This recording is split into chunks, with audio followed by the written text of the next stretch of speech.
आज हम लोग पढ़ेंगे अध्याय 3 अपवाद स्वरूप। ये लास्ट है, ठीक है। आज इसका चैप्टर क्या हो जाएगा, खत्म, ठीक है। इससे पहले जितनी भी सारी चीजें थी अपवाद स्वरूप नदियों के बारे में मैंने पढ़ा दिया था, ठीक है। आज हम पढ़ेंगे राष्ट्रीय नदी संरक्षण योजना, ठीक है। यानी जो भी नदियां का जो जल है उसको संरक्षण करना, बचाना, ठीक है। जिससे बहुत सारे, इससे पहले हमने बताया था कि जो भी नदी की जो जल था, जैसे खेतों में पिड़कनाशी, कीटनाशी जितने भी हम लोग छिड़क देते थे, और फिर वही पानी कहाँ चल जाता था, नदी में, बह करके नदी में ही जाएगा। तो नदी में जाने से क्या होगा, वहां का जितने भी जल है क्या हो जाएंगे, प्रदूषित हो जाएंगे, ठीक है। जितने भी जल क्या हो जाएंगे, प्रदूषित हो जाएंगे। अब बात आती है कि सर राष्ट्रीय नदी संरक्षण, जितने भी राष्ट्रीय जो नदी है उसके जल को क्या करना, संरक्षण करना। हम लोग पढ़ेंगे नदियों में 90% जल संधारण मानसूनी वर्षा एवं हिमालयी क्षेत्र में हिम के पिघलने के कारण होता है। बिल्कुल सही। अधिकतर हम लोग को नदी में जो जल मिलता है कहाँ से मिलता है, हिमालय से। हिमालय नहीं, देखो जो 90% जल है मानसूनी वर्षा होगा, हिमालय से है, लेकिन हिमालयी हिम, जो हिम पिघलता है, जो हिम क्या होता है जी, पिघलता है। जब हिम पिघलेगा तो किसका रूप ले लेगा, नदी का। नदी में जो भी पानी आता है सब यहाँ से आता है, तो एक तो मानसूनी वर्षा होगा या हिमालय के जो हिम है वो क्या होंगे, पिघलेंगे, ठीक है। तो 90% जो जल है इसी का होता है, वर्षा का जल का और हिमालय के पिघलता है जो हिम का, ठीक है। इसके बाद सबसे पहले सर ये नदी को संरक्षण करना है, तो भारत सरकार ने एक नियम लाया, इसको बोला गया गंगा कार्य परियोजना।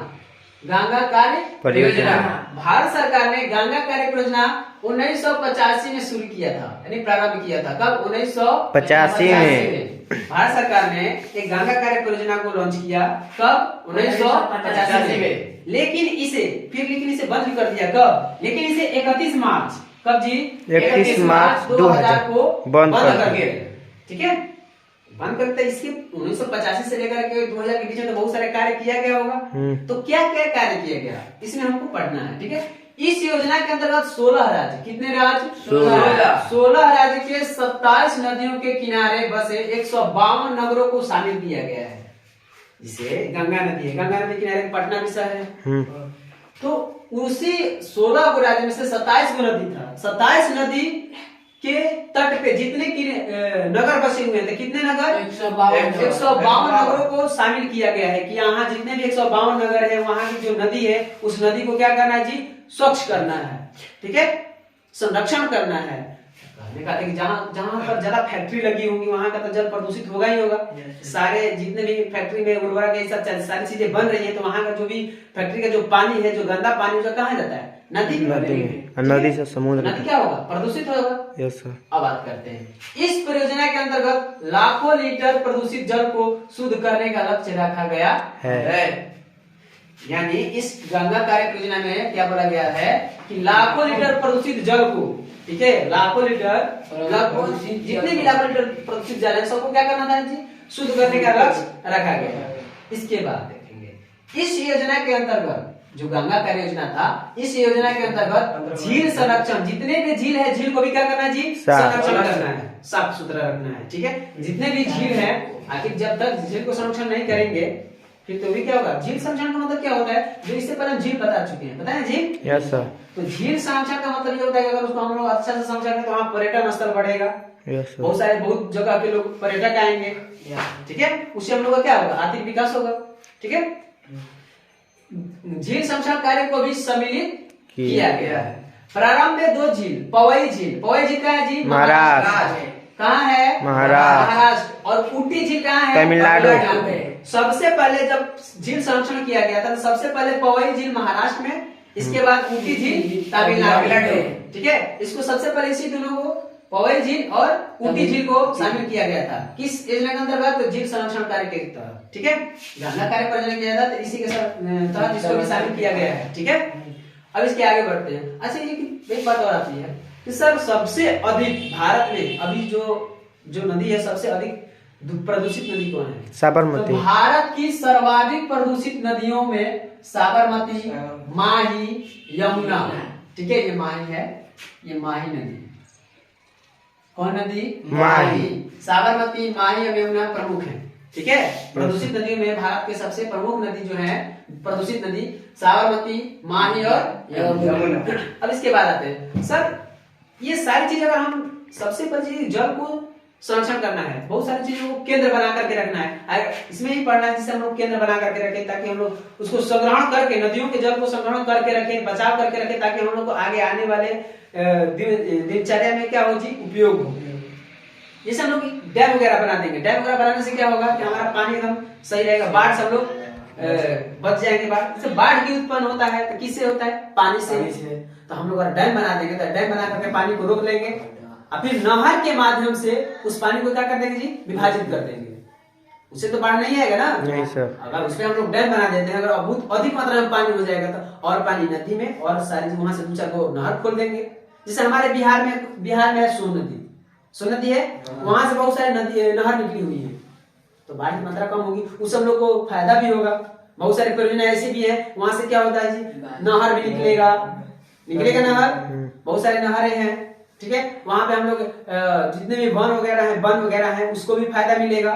वन्य जीव जो भी प्राणी है, जलीय जीव है, जलीय जीव का भी प्रजनन होगा, उत्पन्न होंगे, बहुत सारे जलीय जीव भी बढ़ेंगे, ठीक है। और क्या है, वहां से हम लोग विद्युत उत्पादन भी कर सकते हैं। उसी तरह भाखड़ा नांगल परियोजना का नाम सुने होंगे। भाखड़ा नांगल परियोजना किस नदी पे है जी, सतलुज नदी पे है। किस नदी पे है, सतलुज नदी पे है, ठीक है। ये नदी किस नदी पे, भाखड़ा नांगल परियोजना सतलुज नदी पर है। इस पर 1200 मेगावाट, कितना मेगावाट, 1200 मेगावाट विद्युत उत्पादन के साथ लगभग 20 लाख हेक्टेयर सिंचित करता है। सिंचित मतलब क्या, सिंचाई। यहाँ पर 1200 मेगावाट विद्युत उत्पादन भी करता है, ठीक है, और लगभग 20 लाख हेक्टेयर क्या करता है, भूभाग को सिंचाई करता है, सिंचित करता है। समझ आ रही बात। इसके बाद एक और परियोजना है, टिहरी परियोजना। कौन परियोजना, टिहरी परियोजना। टिहरी परियोजना का विकास जो है किस नदी पे है, भागीरथी गंगा की सहायक नदी, पता है ना, ठीक है। भागीरथी नदी पर हुआ है, जो 2400 मेगावाट, कितना मेगावाट, 2400 मेगावाट, ठीक है। कितने मेगावाट, 2400 मेगावाट विद्युत उत्पादन करती है, ठीक है।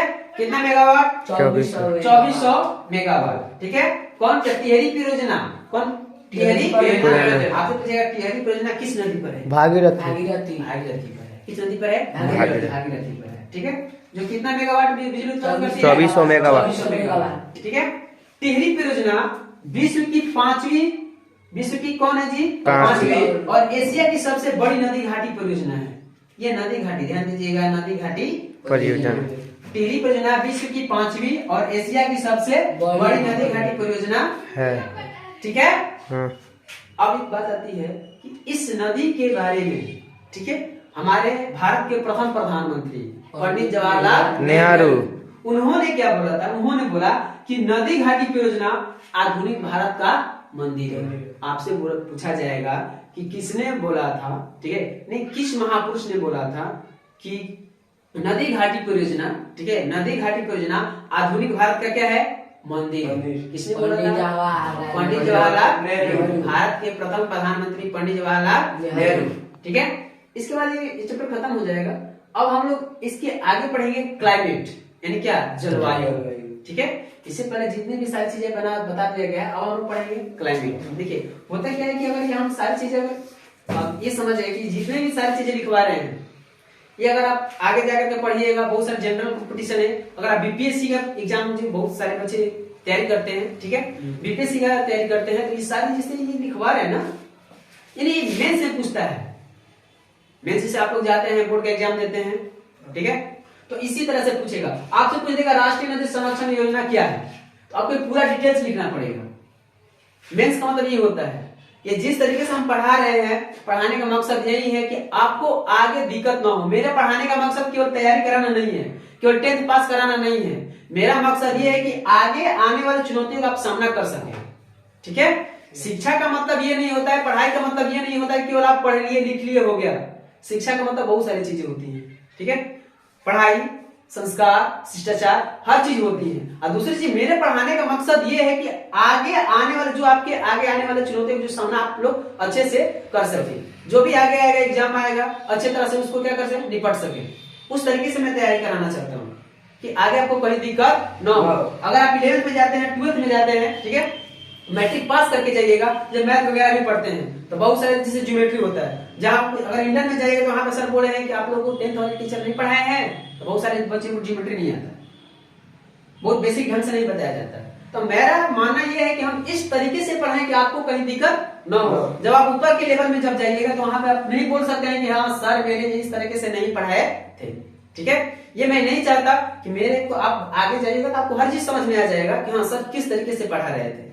समझ आ रही बात? और बहुत अच्छे से मेहनत कीजिए, ठीक है। Thank you.